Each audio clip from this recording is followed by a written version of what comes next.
पाकिस्तान से कॉल्स आ रही हैं, हमारे नंबर पर भी आ रही हैं कि जो राम जन्मभूमि पर जो शिला पूजन हुआ है, जो मंदिर निर्माण का शुभारंभ हुआ है, उसको एक तरह से सत्ता के बल पर मोदी और योगी की जोड़ी ने किया है और इनको 15 अगस्त को नरेंद्र मोदी को प्रधानमंत्री के तौर पर 15 अगस्त को अगर लाल किले पर झंडा फहराने से रोकना है तो मुस्लिम भाई बहनों को एकजुट होना पड़ेगा। इसके अलावा दो बयान मैं आपको बताता हूं। मुनव्वर राणा कह रहे हैं कि कम से कम आपके जैसे भगवाधारी योगी को राजनीति में मुख्यमंत्री नहीं होना चाहिए, डर लगता है।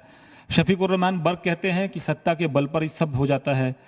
फिर मुनव्वर राणा ये भी कहते हैं कि सुप्रीम कोर्ट के चीफ जस्टिस रंजन गोगोई का जो फैसला है वो राज्यसभा के लिए उन्होंने लालच में किया। फिर असदुद्दीन ओवैसी कहते हैं कि मस्जिद थी, है और रहेगी। तो आप लोगों से डर क्यों लगता है सबको? देखिए, देश के प्रति जिसकी जैसी भावना होगी वो उस प्रकार का वक्तव्य देगा। ये सारे चेहरे एक्सपोज हो रहे हैं। छद्म धर्मनिरपेक्षता की आड़ में आकर के देश के साथ कितना धोखा कर रहे थे लोग। इनके इन चेहरों को पहचानो।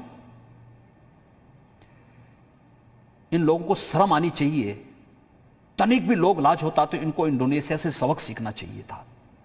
जो इंडोनेशिया राम को अपना पूर्वज मानता है, दुनिया का सबसे बड़ा मुस्लिम बाहुल्य देश राम को अपना पूर्वज मानता है, लोग भारत में रह करके राम के प्रति, मर्यादा पुरुषोत्तम भगवान श्री राम के प्रति इस प्रकार की भावनाएं रखते हैं।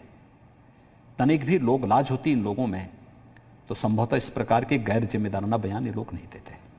पाकिस्तान क्यों घबराया हुआ है? आपकी चर्चा पाकिस्तान में बहुत होती है। देखिए, पाकिस्तान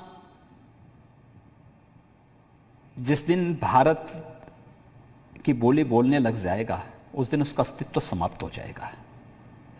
इसलिए पाकिस्तान की नींव ही भारत विरोध में है और विरोध करते करते स्वयं अपने अस्तित्व के साथ समाप्त हो जाएगा। इसलिए पाकिस्तान की चिंता अब हमें नहीं करनी चाहिए। पाकिस्तान के रहने वाले लोग ही, बहुत सारे ऐसे लोग पाकिस्तान के अंदर हैं जो पाकिस्तान के अस्तित्व को समाप्त कर डालेंगे।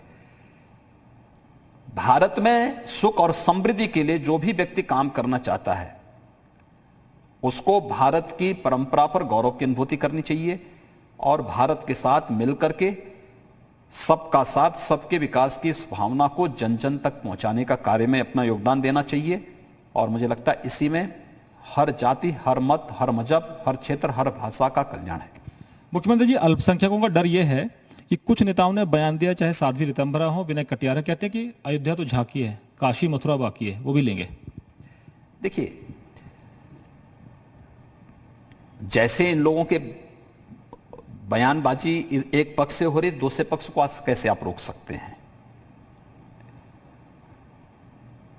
हमने चुनावी घोषणा पत्र में जो बात कही थी, जिस रूप में कही थी, एक संविधान सम्मत निर्णय ला करके उपलब्ध करवाया है, वो सामने आया है लोकतांत्रिक तरीके से राम जन्मभूमि मंदिर विवाद के पटाक्षेप के साथ दुनिया ने भारत के लोकतंत्र की ताकत को भी और न्यायपालिका की ताकत को भी देखा है।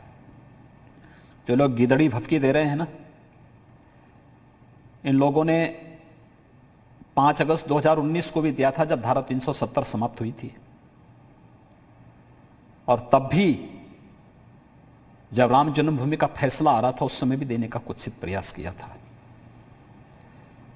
देखिए, हम सुरक्षा सबको देंगे।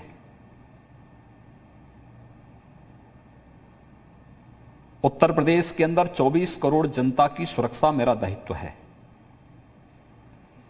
लेकिन सुरक्षा के साथ खिलवाड़ करने की इजाजत किसी को नहीं देंगे।